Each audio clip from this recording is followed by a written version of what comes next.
जय श्री राधे। पूज्य श्री सद्गुरुदेव भगवान के चरणों में प्रणाम। भगवान श्री राम के दर्शन पूज्य श्री भाई जी को। भाई जी कहते हैं, बम्बई की बात है, मैं श्री सागरमल गनेड़ी वाले के साथ सूरदास का नाटक देखने को जाने वाला था। सागरमल का घर रास्ते में ही था। सागरमल ने कहा, चलो घर चलकर पानी पी लें। मैंने स्वीकार कर लिया और हम दोनों उसके घर पहुँचे। घर पहुँचने पर श्री भगवान नाम के संबंध में बात चल पड़ी। सागरमल का कहना था कि भगवान नाम जप भगवद स्मृति के साथ होने से ही विशेष फल होता है। मैं कहता था कि नहीं, किसी भाव से जाने या अनजाने में अंत समय में यदि रा और माँ ये दो अक्षर मुख से निकल गए तो प्राणी की सद्गति होगी ही, इसमें तनिक भी संदेह नहीं है। इस मंत्र के अक्षरों में ही ऐसी शक्ति है। यह सुनकर सागरमल ने कहा, राम का अर्थ अंग्रेजी में मेढ़ा होता है। यदि कोई अंग्रेज मरते समय मेढ़े के भाव से राम पुकार उठे तो क्या उसकी सद्गति हो जाएगी? उसके ज्ञान में राम का अर्थ मेढ़े के अतिरिक्त कुछ है ही नहीं। बोलो क्या उत्तर है? मैंने कहा, मेरे विश्वास के अनुसार तो उसकी गति हो जानी चाहिए। यह बात हो ही रही थी कि हठात मेरा बाह्य ज्ञान जाता रहा। मेरे नेत्र तो खुले हुए थे पर बाहर से कुछ भी होश नहीं रहा। नेत्र खुले हुए मैं ज्यों का त्यों उसी स्थान पर बैठा रहा। मुझे इतना स्मरण है कि उस समय मुझे वन वेशधारी भगवान श्री राम, लक्ष्मण और सीता जी के दर्शन हुए। कितनी देर तक दर्शन होते रहे यह याद नहीं। बातें भी हुई थी पर सब बातें स्मरण नहीं रही। केवल दो बातें याद रही। एक तो भगवान ने कहा था, किसी प्रकार भी नाम लेने वाले की सद्गति होगी ही। दूसरी यह कि भगवान ने भक्त विष्णु दिगंबर जी गायन आचार्य का नाम लिया था। इसके अतिरिक्त और कुछ भी याद नहीं रहा। होश आने पर दूसरे दिन सागरमल ने मुझसे कहा कि तुम उस समय कह रहे थे कि यह भगवान है, इनके चरण पकड़ लो, आदि आदि। पर मुझे न तो बाहर का ज्ञान था न मैंने अपने ज्ञान में कुछ कहा ही था। अस्तु इस प्रकार सारी रात बीत गई। मुझे मूर्छा हो गई थी, इस बात का मुझे ज्ञान नहीं था। अब सागरमल चिंता में पड़ गया कि इसे क्या हो गया।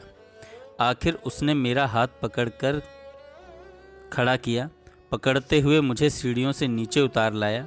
फिर उसी तरह मेरे घर मुझे ले आया। घर आने पर मुझसे कहा कि शौच हो आओ। पर मुझे तो बिल्कुल ही होश नहीं था कि बाहर क्या हो रहा है, इसलिए मैंने उसे कोई उत्तर नहीं दिया। मुझे उसी तरह बाह्य ज्ञान शून्य देखकर उसने मुझे पानी के नल के नीचे बिठा दिया। मेरे सर पर जल की धार गिरने लगी और स्वयं सागरमल जी नाम कीर्तन करने लगे।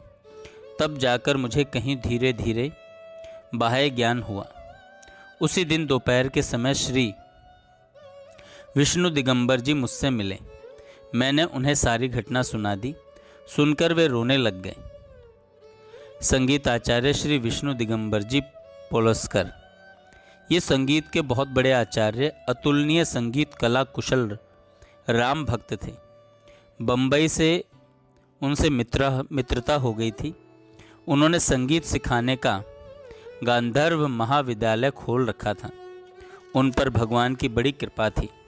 उन्होंने जीवन में यह नियम ले लिया कि विद्यालय में जो भी संगीत सीखने आएगा उसको संगीत की शिक्षा दी जाएगी।